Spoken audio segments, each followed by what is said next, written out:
maging patay na patay siya sa iyo at hindi siya mapapakali at hahanapin ka niya. Kung gusto mong naisin ka niya araw-araw, gabi-gabi, ay gawin mo ito. Maging bukas ang isip at maging mag-ingat sa paggawa ng ritual. Ihanda mo ang inyong kandila. Makakatulong ito para sa ating enerhiya, pansarili at enerhiya ng ating ritual. Bago mo sindihan ang kandila, kunin mo ang panulat at gagamitin mo ito ng pang-ukit sa kandila.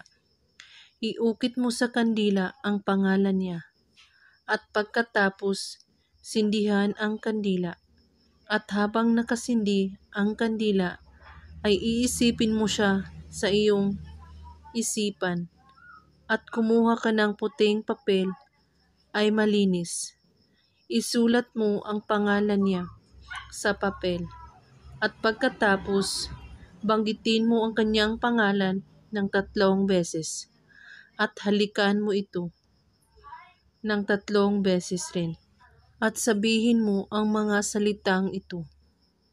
Ikaw ang nais, hindi ka makakatulog at mababalisa ka nang ako ay laman ng iyong isipan.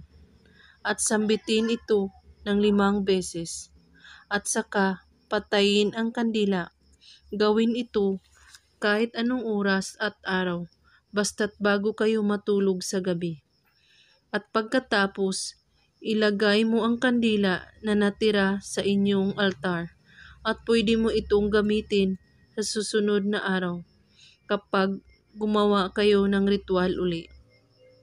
At ang papel, ilagay mo lang sa ilalim ng iyong unan. At kung may katanungan po kayo ay magko-comment lang po sa baba. Maraming salamat sa panunood. May God bless us all.